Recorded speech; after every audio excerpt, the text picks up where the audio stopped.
Welcome to the Human Capital Innovations Podcast, your go-to source for personal, professional, and organizational growth and development.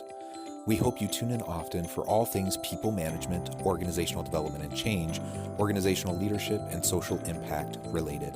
Maximize your personal and organizational potential with Human Capital Innovations Podcast.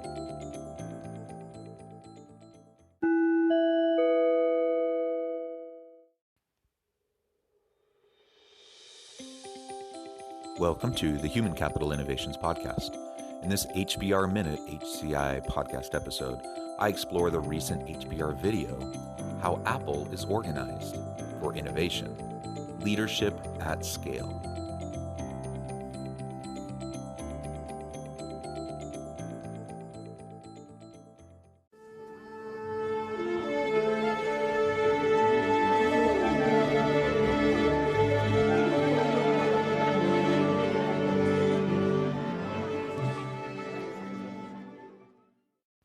Welcome back to the Human Capital Innovations Podcast. It's great to be with you again today for part 3 of the 3-part HBR video series about how Apple is organized for innovation.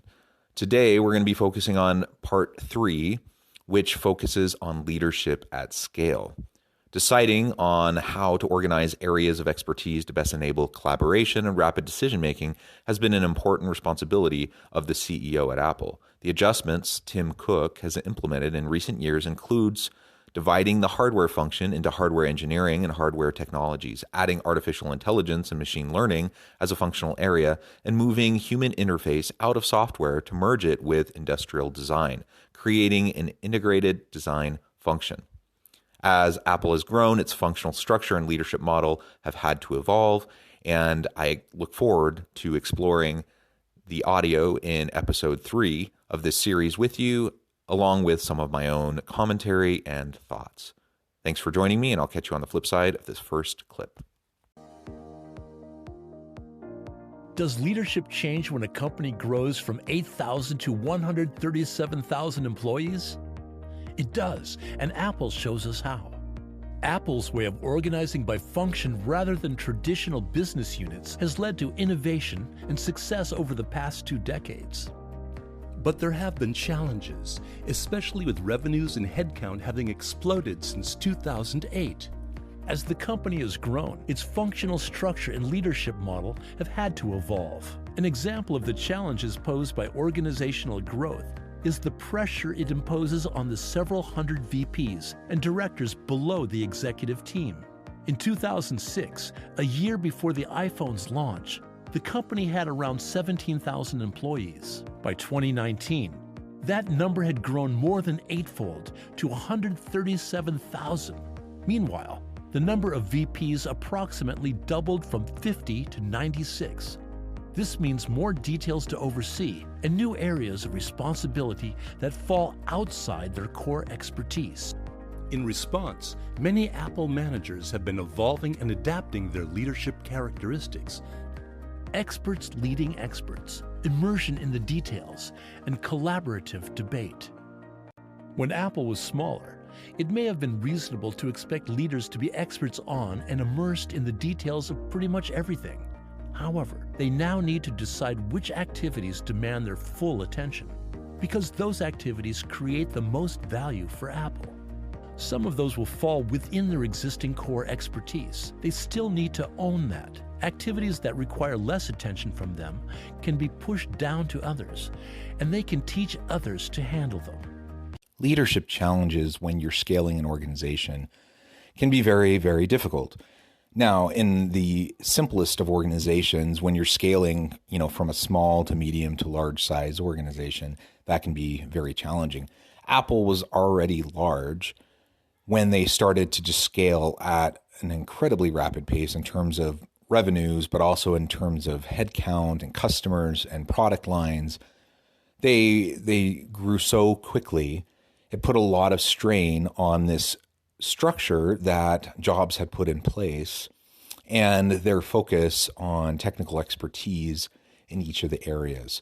So as we go through this clip, you hear about some of those challenges that they're facing, and ultimately it leads to the necessity for adaptation in the leadership approach and style of those leaders. And so just because you found success in a previous iteration of the organization or under a different structure, or even under the same structure, but when you were at a different size, as you scale, you have to take a step back and look at what you're doing, how effective it is, and ultimately make some decisions about how to move forward in a way that will fit the current and future needs of the organization, of your team, and for yourself as a leader, that you can continue to feel fulfilled and that you have the opportunity to be successful.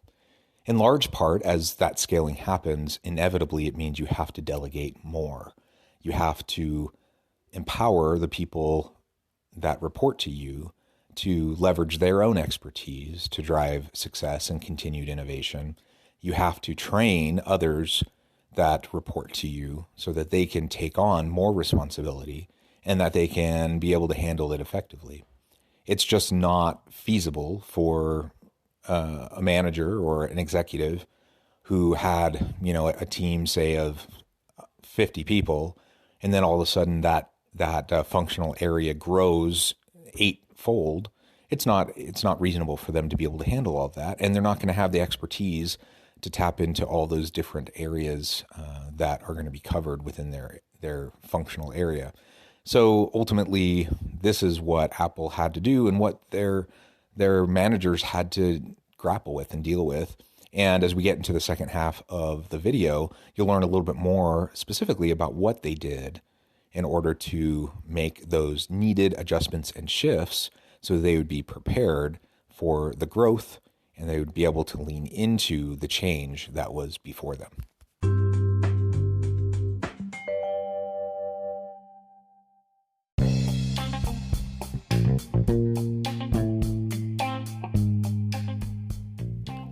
I'm excited to announce the publication of my new book from HCI Press, The Alchemy of Truly Remarkable Leadership: Ordinary, Everyday Actions That Produce Extraordinary Results. Consider how the nature of work has shifted over the past 50 years. With increased globalization, rapid technological advancement, and the shift in economic composition, the average job of today looks very different than the average job of 50 years ago. What will the jobs and organizations of tomorrow look like? Moreover, what does this all mean for organizational leaders? What are the core competencies and capabilities of organizations and their leadership that are prepared for continued disruption and geopolitical and socioeconomic shifts?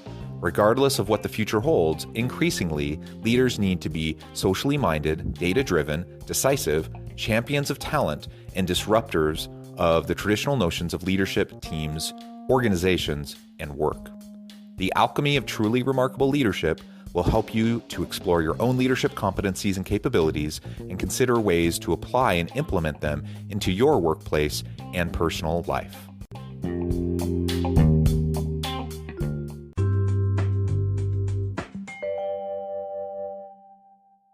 Here's how that works at Apple. As an expert who leads other experts, Roger Rosner, Apple's VP of Applications, had to contend with three challenges arising from the company's tremendous growth.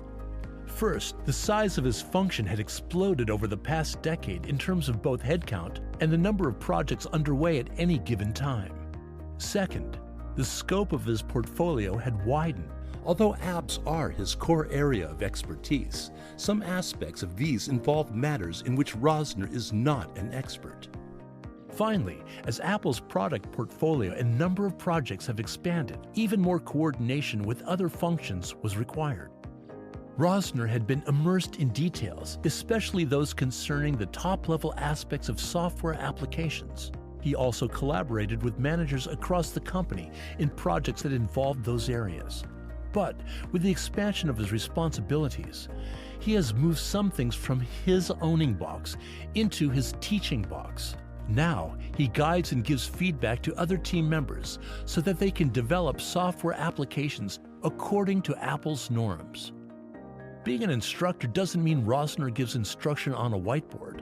Rather, he offers strong, often passionate critiques of his team's work. This was a really great example of one particular area that saw tremendous growth, not only in terms of headcount of the employees that reported to him, but also in terms of the number of projects that were going on simultaneously at any given point in time, and required a lot of oversight and coordination. He simply couldn't do it. It's impossible to have that much bandwidth to cover everything. And so it talks about how he moved these different responsibilities into his teaching box. So now, instead of taking on that responsibility for himself, he's delegating and empowering others that report to him that are technical experts on different projects. He's training them and teaching them on how they can better lead those projects, and he's empowering them and giving them the autonomy to be able to do so.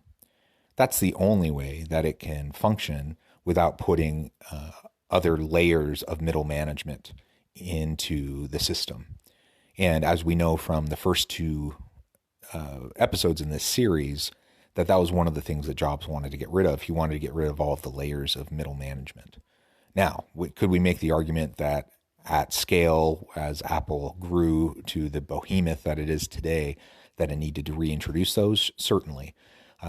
Could it make sense for them to move away from the functional structure into more of a traditional divisional approach that many organizations of its size take on?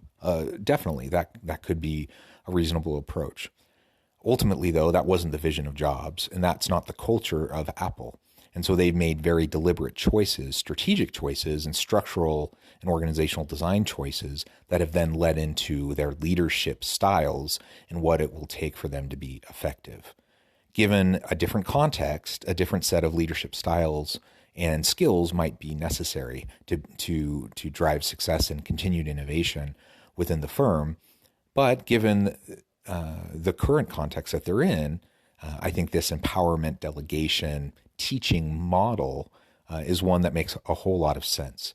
And clearly, Apple has leveraged this to continue to drive innovation and creativity, which has produced a tremendous amount of brand loyalty among its customers. And they continue to really lead the tech industry in terms of a lot of the product lines that come out, and continuing to push the envelope on the greatest, the best and the greatest in terms of computers, phones, tablets, and other such devices. This flexibility in the leadership model is an imperative in any growing functional organization. Of course, Apple's example is rare, if not unique, among very large companies. They think different and challenge the prevailing theory that companies should be reorganized into business units as they become large. But its track record proves that the rewards may justify the risks. Under the right leadership and a functional structure, an organization can produce extraordinary results. There is no arguing with the success that Apple has had and the track record of innovation that it continues to really lead out in the industry with. Apple has been tremendous over an extended period of time. And it's not just a matter of having a couple good years. They've had a couple really good decades, and they can attribute a lot of that to their unique approach to having a functional structure, even while being this giant behemoth of an industry leader. They got rid of middle management. They take a unique approach to organizational design and how they lead out. And they empower their leaders to be adaptive enough that they can then empower their people and train them and prepare them in order to maintain the expertise necessary to drive continued innovation. Could this work in other organizations? I don't know. I mean, it's one of the tricky things whenever you're looking at best practices in industry. Simply trying to replicate what an organization like Apple has done probably will produce failure, because every context is different, even if subtly so, and every culture is different. Every founding has its own kind of makeup and history, and it's just different in every single organization. So rather, I don't think the takeaway here is for everyone listening to think we really should think about how to adapt according to the Apple approach and run our organization that way.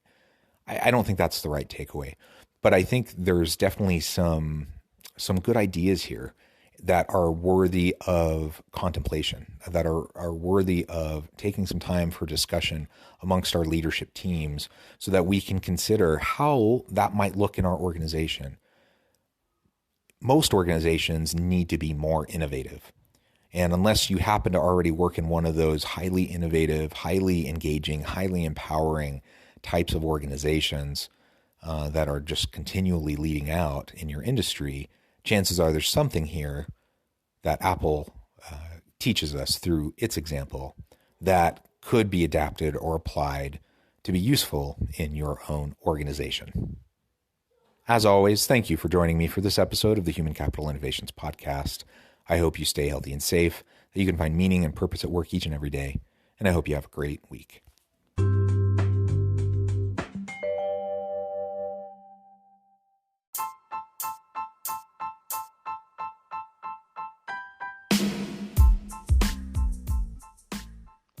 We are excited about the launch of HCI's new magazine, Human Capital Leadership. Human Capital Leadership is a free, interactive e-magazine designed to help individuals, leaders, and organizations find innovative approaches to maximize their human capital potential. We will be publishing issues quarterly in August, November, February, and May. Check out the first issue and let us know what you think.